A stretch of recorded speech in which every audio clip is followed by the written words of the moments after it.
de volta aqui do Sebrae do Centro para falar com a Marcela, que preside a Associação Brasileira de Moda Plus Size. Ela vai contar para a gente o que está acontecendo nessa manhã tão especial aqui no Sebrae do Centro de São Paulo.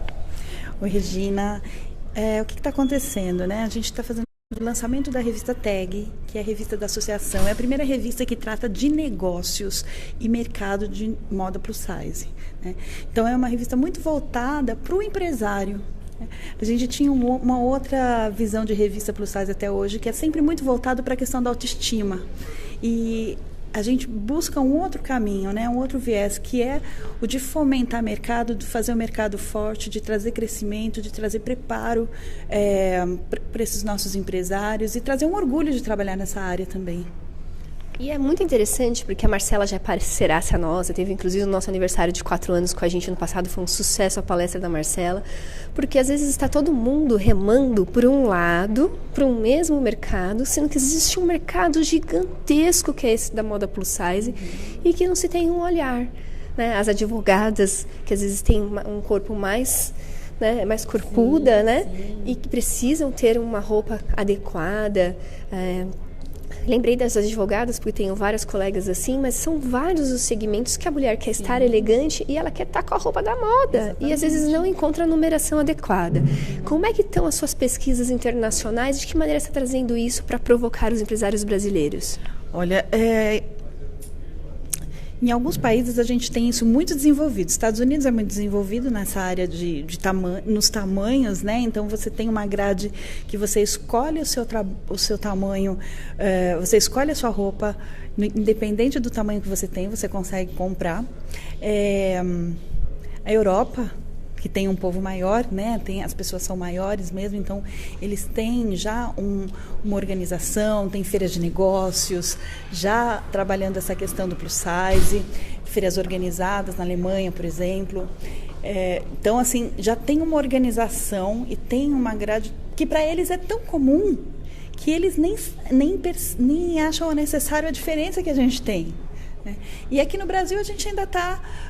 Crescemos muito, avançamos muito em relação ao que éramos há 10 anos atrás, obviamente, mas a gente tem muito a avançar. Hoje a gente tem, de acordo com as pesquisas da Vigitel, 53,8% da população está, o que a gente chama, né, de acordo com a Organização Mundial de Saúde, de sobrepeso.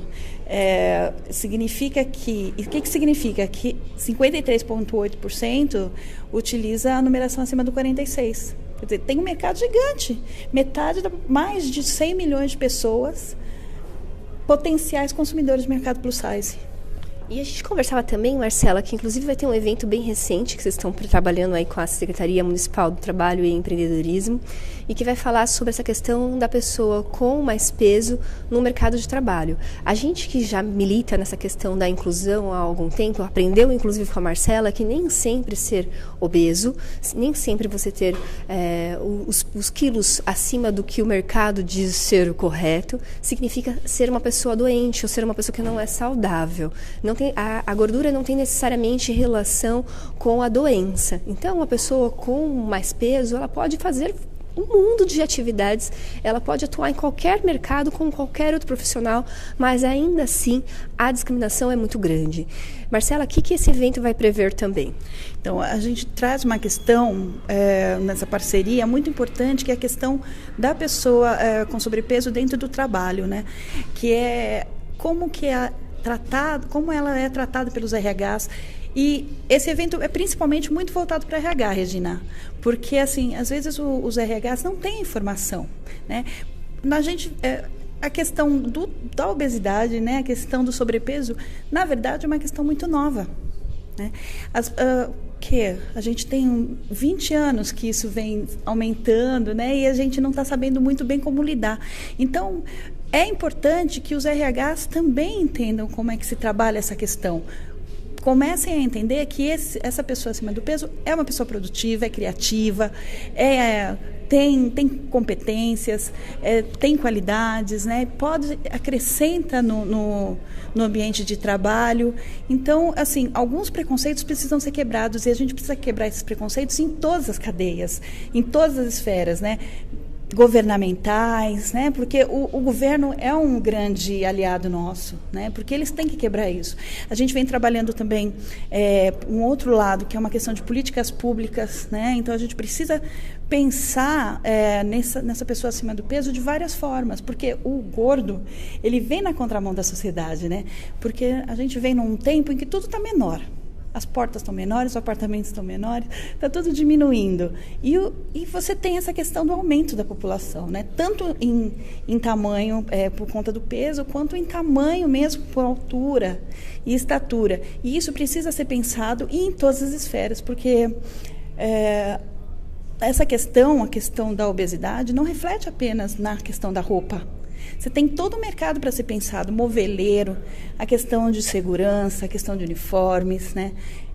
Todo um pensamento que precisa ser começado a ser formado, porque realmente é uma questão recente. Então, assim, a gente trabalhava muito com essa questão do preconceito. Então, a gente se detinha, não é preconceito com o gordo, preconceito. Sim, tem preconceito, mas tem muito de desinformação. A nossa experiência dentro da associação, a gente vê quando a gente leva com respeito essa questão para diversos órgãos que a gente vai, as pessoas às vezes começam mesmo com uma resistência, mas elas vão se abrindo porque elas não entendiam a problemática. Então, não é só uma questão de preconceito, mas muito de desconhecimento. Obrigada, Marcela. Eu fico até emocionada porque eu sei o quanto essa mulher é guerreira e a gente está nessa luta para que dentro do mercado de trabalho exista um respeito à diversidade. Afinal de contas, a própria CLT prevê que ninguém pode ser discriminado em razão do gênero, da classe social, enfim. A pessoa só pode deixar de ser recusada numa proposta de trabalho se ela não tiver o conhecimento científico, acadêmico ou a experiência prática exigida para aquela vaga.